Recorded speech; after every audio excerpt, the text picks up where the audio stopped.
Sani qajeelchi dhimmoota kominikeeshinii mootummaa godina Siltee bulchiinsa magaalaa Aanaa Siltee qireetiin maqaa dha'uudhaan ibsa baasee jira. Namoonni miidhaan irra gahe hospitaalota keessatti wal'aansi taasifamaa fi akka jirus ibsameera. Walitti bu'iinsi magaalattii keessatti uumame kun hojii tolchaa hojjetame jedhameef hordoftoonni amantii Islaamaa hedduun kanumaan wal qabatee dhukkubsachuu isaaniif hojii tolfataa kana magaalattii keessaa ari'uuf jechuudhaan dargaggoonni quraana mintaarboor qara'uuf daandiitti ba'an humnooti nagaa eegsisan waliin walitti bu'uu isaanii jiraattonni dubbataniiru. Jeequmsi sun hordoftoota amantii Musliimaaf Ortodoksii gidduutti walitti bu'iinsa uumameen ta'uu kanneen ijaan arganillee dubbataniiru. Bulchiinsi magaalaa Qibeet kanneen hokkara kanaan miidhamaniif gadditti dhaga'ame ibsee hordoftoonni amantii lamaanii tokkummaa akka qabaatan gaafateera. Hordoftoonni amantii Ortodoksii 1000 ol ta'an bakka amansiisaa barbaaduuf jecha naannoo sanaa dheessanii gara magaalaa godina Hollaa Guraagee Buttaajiraatti baqatanii waldaa Ortodoksii Qiddist Maariyaam jedhamu keessa dahachuu isaanii jiraattonni bilbilaan VOA'f himaniiru. Maqaan isaanii akka hin tuqamne ka gaafatan ogeessi waajjira poolisii magaalattiillee walitti bu'iinsi bifa amantii qabu magaalattii keessatti uumamee turuusaaf amma qabbanaa'uusaa ibsaniiru. Sodaa nageenyaaf jecha maqaan isaanii akka hin tuqamne kanneen gaafatan naannoo sanaa ka baqatan bilbilaan VOA'f akka himanitti walitti bu'iinsa sanaan qabeenyaan manca'uuf manneen gubachuu dubbatu. Qajeelcha dhimmoota kominikeeshinii godina Silxee ibsa baaseen tokkummaa uummatichaa diiguuf komii uumuudhaan qaamotii dubbii kaasan ittiin jedhe eenyummaa isaanii kan hin tuqne yoo ta'u jaarsoliin biyyaa abboonni amantiif jiraattonni naannoo walitti bu'iinsi kun sadarkaa hamaarra akka hin geenye gochuu isaanii tuqee dhimma kanarratti hawaasichi walitti dhufee akka mari'atu waamicha dabarseeraa jechuudhaan Yoonaataan Zabdiyoos gabaaseera. Hoogganni paartilee mormitoota naannoo Tigraay keessa jiran yeroo muraasaa fi to'annoo jala oolanii gallakkisuu isaanii ibsanii jiru. Namoonni kun kan hidhaman hiriira mormii guyyaa boriitii fi waamameen wal qabatee akka ta'e namoota hidhaa keessaa ba'an tokko sagalee Ameerikaatti himanii jiru. Oduun kunis bal'inaan kunuuti. Naannoo Tigraay keessaa hoogganni paartilee mormituu sadii yeroo xiqqoodhaaf erga to'annaa jala oolanii booda har'a magaalaa Maqalee keessatti gadhiisamuu isaanii paartileen kun beeksisaniiru. Dura ta'an paartii Saalsaayii Wayyaanee Hayaaluu Godfaayif, dura ta'an paartii Walabummaa Tigraay Dr. Dajan Mazgab kanneen yeroo xiqqoof hidhamanii booda irra gadhiisaman keessaati.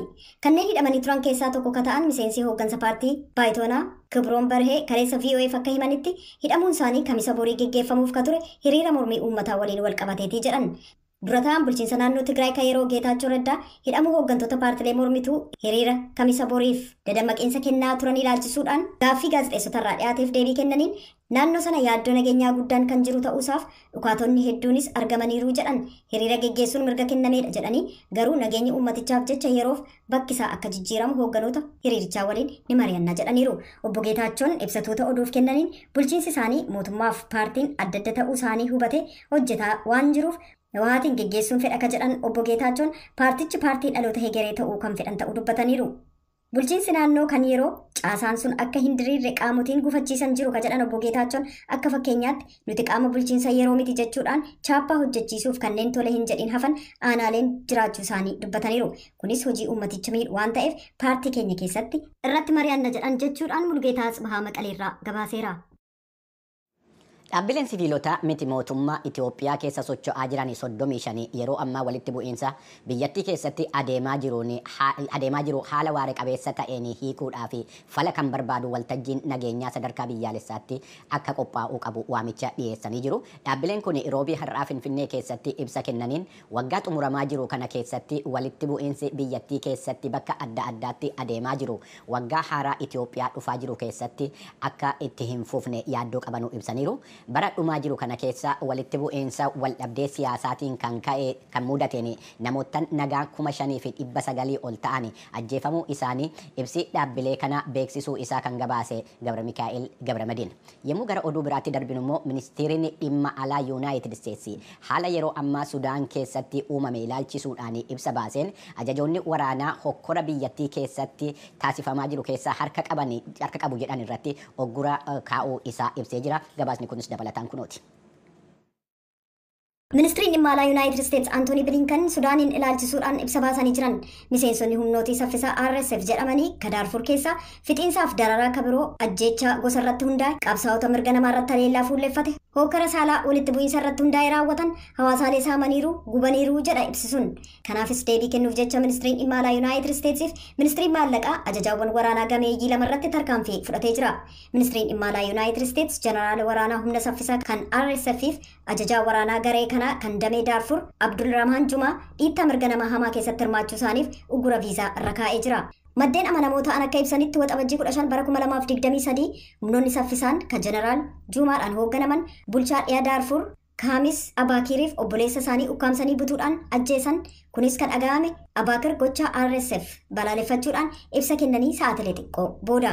Haaluma kanaan ministeerri maallaqaa Yuunaayitid Isteets ajajaa waraanaa gameessa RSF Abdurraahim Hamdaan Dagaaloo miseensi garee kanaa kanneen siviilota Sudaan irratti dhiittaa mirga namaa fi hokkara saalaa walitti bu'iinsaan wal qabate akkasumas ajjechaa gosa irratti hundaa'e raawwatan RSF itti hidhata qabaachuu isaaniif ugurarra kaa'ee jira. Jijjiirama qilleensaa irratti yaa'ii Naayiroobii keessatti taasifamaa jiru itti fufee jira. Hooggantoonni Afrikaa dhiibbaa haalli qilleensaa fide irraa ardittiin akka dandamachuu dandeessu deeggarsi dabalataa akka taasifamuufi qabu gaafatanii jiru. Oduun kunis bal'inaan kunooti.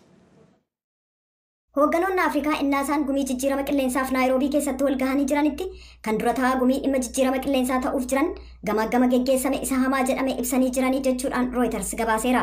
Addunyaan galma waliigaltee Paariis sana dhabaa jirti. Kanaaf yeroo ammaa addunyaan ho'i qilleensaa digirii 1.5 akka hin darbine qabsaa'aa jira jedhan. Yeroon konferensiin kun itti geggeeffamu yeroo itti hoogganoonni Afrikaa caasaan faayinaansii kan dhimma qilleensaa addunyaa kan haqaa miti jechuudhaan akka jijjiiramu gaafataa jiranitti. Ministeeriin dhimma alaa Yuunaayitid Isteetsi Antoonii Bilinken ittuu hin labsini Yuukireeniin daawwachaa jiru. Pirezidaantii Yuukireen dabalatee ministeera dhimma alaa biyyattiitii fi aangaa'ota biroo wajjiniinis akka mari'atan ibsameera. Oduun kunis ittaanee dhiyaata.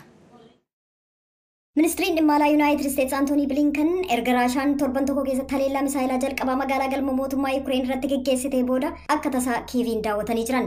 Ministeeriin dhimma alaa Dimiitirii Kuleebaa waliin kan wal argan yoo ta'u, Pirezidaant Volodimiir Zelenskiif muummicha ministeeraa Danis Shimaal waliin wal arguudhaan haleellaa geggeessameef deebii kennuu akkasumas deebisanii ijaaruu irratti marii geggeessu jedhamee eegama. Bilinken akka jedhanitti Yuukireenitti argamu akkasumas deebi'anii Yuukireeniin dhaquun yeroo mara gaariif jajjabeessaadha jedhan.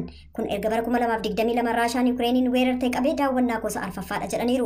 Ciminaaf gootummaan uummanni Yuukireen humnoonni Yuukireeniif hoogganni biyyattii agarsiisan na ajaa'ibeera jedhaniiru. Imalli Bilinken kun kan inni fuulleffate baatilee sadiif Yuukireen haleellaa jiru ofirraa ittisuuf yaalii isheen goote gamaaggamuuf yoo ta'u, waraana baatilee 19 booda humnooti Kremlin gamasii baasuuf deeggarsa Yuunaayitid Isteets itti fufuusaallee ibsuudhaaf jecha. Michoonni warreen gama dhihaa deeggarsa isaan taasisan attamiin deemaa akka jirullee kan isaan yaaddessu ta'u aangawoonni Yuunaayitid Isteets ibsaniiru. Bilinken deeggarsa haaraa Yuunaayitid Isteets Yuukireeniif gumaachitu waajjiraalee mootummaa fi hojiileen daldalaa dhufaa ta'uu isaanis jiraattonni ibsanii jiru. Yeroo ammaas hawaasni tajaajila bu'uuraa barbaachisaa ta'e argataa akka hin jirres eeraniiru. Jiraata aanaa Goorodoolaa fi ogeessa fayyaa ta'uu isaanii himanii nageenya isaaniif jecha maqaan isaanii akka hin eeramne kan gaafatan namni tokko erga tajaajiloonni bu'uuraa kennamuu dhiisanii ji'oota torba darbaniiru jedhan. Yeroo abbaa kana tajaajilli keessattuu fayyaa wal qabatee tajaajilli fayyaa akka dhiyootti banamaa ture. Amma immoo buufanni fayyaa hundumtuu cufa. Uummatni tajaajila argatu. Dubartiin diidatti da'uu jalqabdee jirti. Tajaajilli homuutu jiru. Buufanni fayyaa hundumtuu tajaajila dhaabee jira. Qoricha waan qabaniif hojii dhaabate ijoolleen abbaa hanqina nyaataatiif jecha pilaapileetii guyyatti fudhatan addee fudhatanii fidamanii jirani. Dubartiin deetti bakka itti deettu addee jirti. Warri dhukkuba sukkaaraatiif jedhanii gorsa fudhatan waan fudhatan qabanii rakkachaa jiru.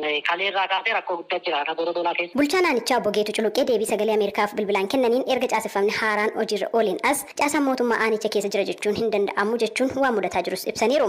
Ogeeyyiin fayyaa leendaa jala maal hin argatanii fi tajaajila dhaanna jedhanii turani. Kaleessarraa kaanii mari'atanii har'a ganama ammoo mariirra turanii haala kaafaalii leendaa isaanii mariin garaagaraa gaggeeffamaa jira. Leendaa isaanii akkamitti kanfalamuu qabaa kasaanii qofa osoo hin taane hojjetaa aanaa kana jiru qaamni nageenyaa dabalatee leendaa jala maal argachuun jira. Kanarraa kaanee wanna akka mootummaatti marii itti deemamaa jiru waan jiruuf obsadhaa guyyaa gabaabaa kana keessatti dubbiin hiikkachuu danda'a moo hiikkachuu dhiisuu danda'a. Kanaaf nu obsadhaa kan jedhu kana marii kallattii garaagaraatiin daayirekteroonni buufataa gaggeessaa turanii jiranii hojiin dhaabatee jiru garuu guyyaa muraasaan nu obsadhaa ta'e kanarratti akka walii galee jirutti kan deemnu. Qoricha wal qabatee rakkoon dhiyeessii hin jira. Tootaalii qorichi hundinuu jiru jechuun hin danda'amu. Jiraataan kan biraa maqaa koo hin waaminaa jechuun jiraata aanaa Goorodoolaa ta'uu isaanii himan ammoo buufata fayyaa qofaatti tajaajila kennaa ture innis amma addaan citeera rakkoo garaagaraatu mudachaa jira jedhan. Yoo sanatti maatii keenya keessa namni wayyoo du'eera sababa hojjetaan mana waajjira keessa hin jirre ogeessi hin jirre jecha yoo maatii keenya keessa namni du'ee jira. Kanaaf yoo akka jetaan naannoo keenya jiru yoo dansaan halkan keessaa torba yoo gara buufata fayyaa harkallootti achirra gaafa buufata fayyaatti kennu isaatii qorichi tokko illee hin jiru gulkoosii dhimma kanatti dhaaban tokko illee hin jiru. Bakka ayyuu nageenya rigarii barreessinaa jira ogeessi tokkochi achi keessa jiru ogeessi tokko jira. Sun ammoo gara nageenya rigarii barreessinaa nu barreessaa inni akka sagalitti yoo gara hospitaala nageenya rigarii barreessanii namni sireenyaa achi yoo ati gulkoosiin tokko كل البريس كل اللي ما كنا عن جد وتريك جد مسات كلام كل عن جد جتة بعدين لقيت جتة ما قلنا كذبات وهم عشان تدرو مدتة من كلمة وكذبات وسكالة سنتين Bulchaan aanaa Goorodoolaa obbo Geetuun rakkoo mul'achaa jiru kana furuuf tattaaffiin taasifamaa jira jechuudhaan ibsani. Yeroo tokkos kabadaan itti nuti sirriitti hawaasa isaanii tajaajilaa kan turanii fi galata guddaa fi hawaasa kana bira warra qabu waan ta'eef amma deemee isaanii fi waan nyaatanii dhugan hin qabanu garaa duwwaa hojjechaa turanii kanarraa ta'anii baabiin komii isaanii kun komiin jiru komii sirriiti. Kanaaf hawaasuma isaaniitti jedhanii lubbuurra hojjanee dhimmichi kun nu daqiiqaa tokkoof duubatti hin deemne karaa jedhu buufataalee fayyaa kenna buufata aburii qabnaa agammaatti iyyuu kun hojjechaa jiru. Amma ammoo lakki illee dura ayyaana waan ta'eef maatiinis naa maatii qaba waan ta'aniif harka waan beela'aniif baabiin kun dhiyaate kanaaf baabii kana mootummaan marii deemaa jira moofsadhaanii isaanii kallattii daareektaroota isaaniitiin tarisifamanii irra walii kan galan ta'uu isaatiin gabaasnu qabna. Manni maree mootummaa naannoo Oromiyaa guraan ala 20 bara 2015 yaa'ii adeemseen godina Boorana Bahaa bifa haaraadhaan godina 21ffaa kan naannichaa gochuudhaan caasessuunsaa ni yaadatama. Caaseffama haaraa kana boodas aanolee fi godinaalee tokko tokko keessatti hokorri ka'ee lubbuun nama baduu fi qabeenyi barbadaa'uusaas jiraattota dubbisuudhaan gabaasaa turuun keenya ni yaadatama.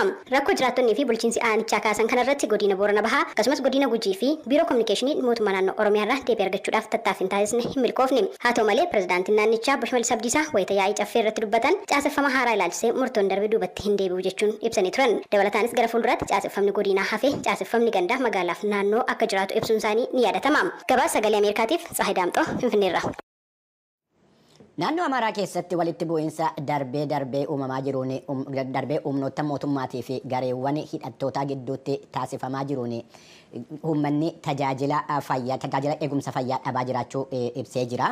Gabaasa dhimma kanarratti Maayaa Misikirii fi Masfin Arraagee qopheessan walitti qabuudhaan jaallanneen akka itti qindeessitee jirti. Lola milishaa naannoo Faannoo jedhamuu fi loltoota federaalaa kanneen magaalota gurguddoo to'atan gidduutti uumameen magaalonni naannoo Amaaraa danqaa keessa seenanii jiru.